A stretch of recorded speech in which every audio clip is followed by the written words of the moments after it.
Hello everyone, today we're gonna discuss about the issues analysis of the Zeus story played by Edward L.B. But before that, I want to introduce myself. My name is Anjali Monalisa Hutauruk, majoring in English Literature from Pamulang University. And my code class is 04-001. Before we go to the issue of the Zeus story, first, I want to tell you the summary of the Zeus story. This drama tells the story of two men who meet in the park at Central Park on a Sunday afternoon. The two men engage in a long conversation. Peter, a man from high school class, is a man who is married and works in the publishing sector. He was reading a book when Jerry, a man in shabby clothes, came and suddenly said that he had just returned from the zoo. Even though Peter showed his reluctance to serve Jerry's conversation, Jerry continued to talk in a manner that annoyed Peter. Jerry kept asking questions about Peter's life, about his family, his job, his likes, his pet, and anything else related to Peter's life. Peter answered Jerry's question because he felt that Jerry needed someone to talk to. When Peter asked about his life, Jerry told him about his sad life. He talked about his small, uninhabitable apartment, about his annoying neighbors, including his empty photo frame. When Peter asked about the photo frame to Jerry, Jerry said that he really lived alone in this world. Jerry promises to tell Peter about his trip to the zoo, but instead he tells about the woman who owns the apartment he rented. The woman has sexual attraction toward Jerry and he becomes a victim of it. Jerry then thought about the woman's carrying dog. Initially, Jerry wanted to be friends with the dog, but the dog always attacked him, so Jerry decided to kill him by poisoning the dog. However, the dog was only safe for a short period of time and was unsuccessful in killing it. Peter felt very uncomfortable with Jerry's story, which was to him disgusting, and Peter wondered why Jerry had to tell him all this. Peter tries to leave him, but Jerry keeps trying to keep Peter with him. Then Jerry forced Peter to move from the bench he was sitting on. When he refused, Jerry beat him and became very possessive with the bench. Jerry's strange behavior confused Peter. Jerry then takes out a knife from his pocket and forces Peter to fight with him. When Peter refuses, Jerry gives the knife in Peter's hand, and suddenly he comes closer to Peter and sticks the knife in Peter's hand into his own body. Jerry thanks Peter, and with the rest of his strength dying, Jerry erases Peter's fingerprints from the knife so that Peter doesn't get involved in his death. Peter takes his book and dushes off before passers-by notice that Jerry is dying. So, from the summary, we can find that the main issue or conflict of the Zeus story is the impact of the modernization of a society which makes people suffer from disease of alienation.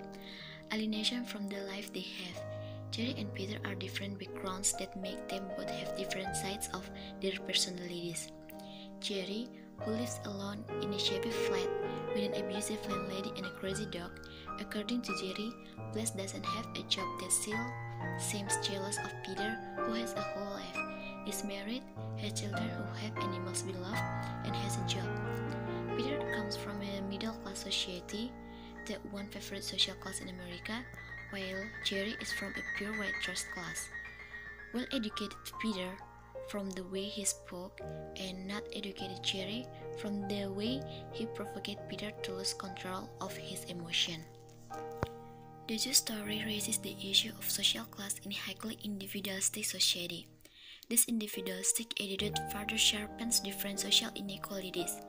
Thus, the social class that exists in society is the result of human creation, whether consciously or unconsciously, either directly or indirectly from the mindset of the life of the community itself. The main character in the text of the Zeus story, Jerry, is a lonely man who belongs to a low class. Many factors place a person in a certain social class, such as economic factors. Jerry's condition was very apprehensive, making him experience a miserable life. This text shows Jerry's poverty by describing Jerry's sad home. I'll tell you, I live in the 4-story brownstone rooming house on the Upper West Side between Columbus Avenue and Central Park West. I live on the top floor. It's a lockable small room, and one of my walls is made of beaverboard. This beaverboard separates my room from another lockable small room. So, I assume that the two rooms were once one room, a small room, but not necessarily lockable. And this image is strengthened by presenting the neighborhood where he lives, where Jerry is surrounded by neighbors who behave less well, which makes Jerry's life even more despairing. Jerry. The room beyond my beaverboard wall is occupied by a colored queen who always keeps his door open. Well, not always, but always when he's plucking his eyebrows, which he does with Buddhist concentration. This colored queen rotates, which is rare, and he has a Japanese kimono, which is also pretty rare. And he wears this kimono to and from to the zone in the hall, which is pretty frequent. I mean, he goes to the zone a lot. He never bothers me, and he never brings anyone up to his room. All he does is pluck his eyebrows, wear his kimono, and go to the zone. Now, the two front rooms on my floor are a little larger, I guess, but they are pretty small too. There are Puerto Rican family in one of them, a husband, a wife, and some kids. Don't know how many. These people entertain a lot, and in the other front room, there's somebody living there, but I don't know who it is. I've never seen who it is. Never ever. Peter embraces. Why? Why do you live there? Besides living with bad neighbors, Jerry's life is even more sad because he has a landlady who has sexual desires for him, so that Jerry becomes a victim of sexual harassment by that woman. The sexual harassment was even more painful because Jerry is a homosexual who has no desire for women. Jerry. And somewhere in the back of that pea-sized brain of hers, an organ developed just enough to let her eat, drink, and emit. She has some full parody of sexual desire. And I, Peter, I am the object of her sweaty lust. The condition of Jerry's residence is a stark contrast when compared to Peter's comfortable residence with a complete family on Lexington and Third Avenue, which is a neighborhood of high-class society. Peter's ability is supported by his success in his career. Peter. I have an executive position with a small publishing house. We publish textbooks.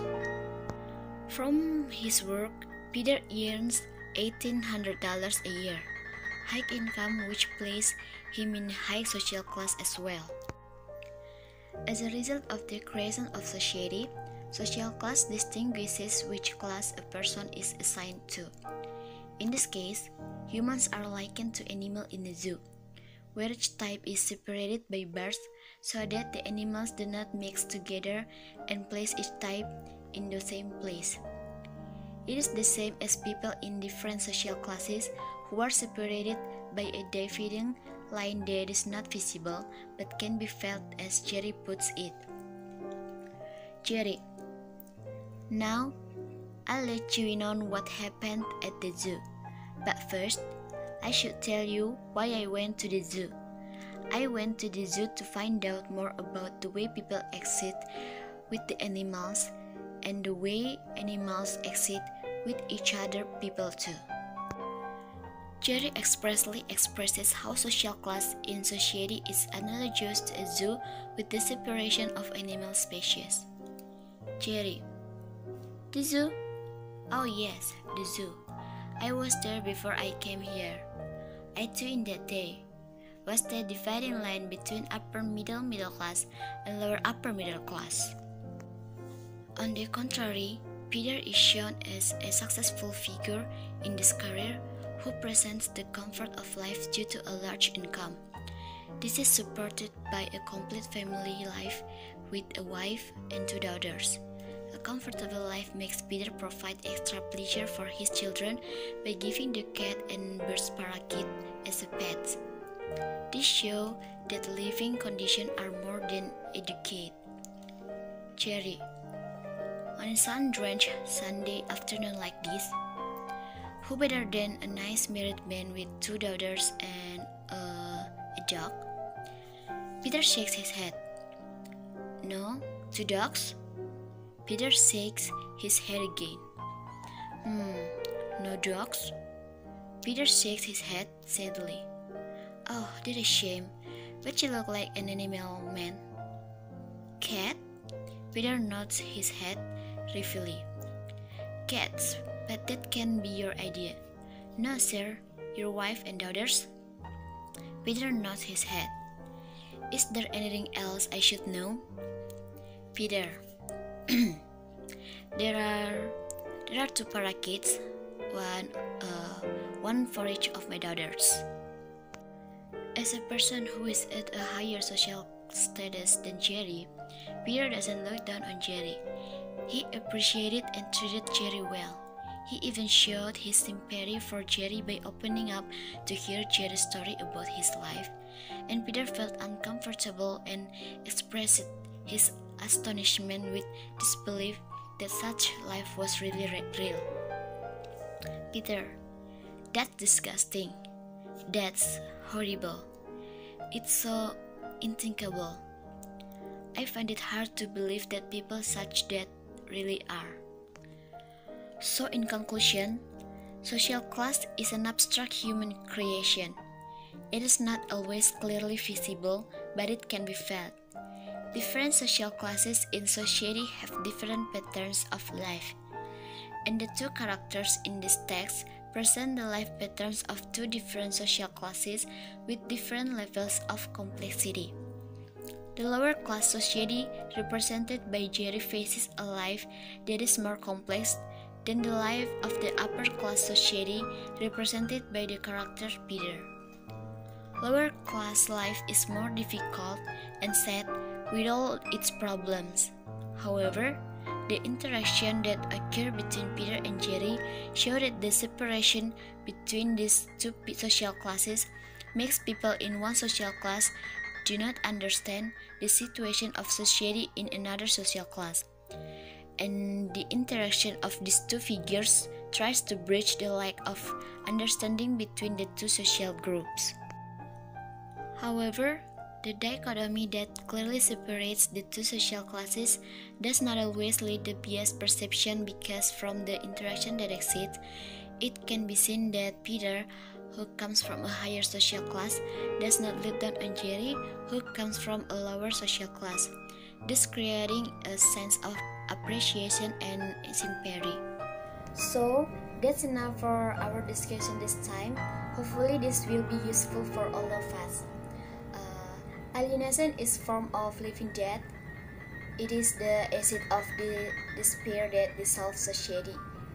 It's a quote by Martin Luther King Jr. For all of your attention, I say thank you.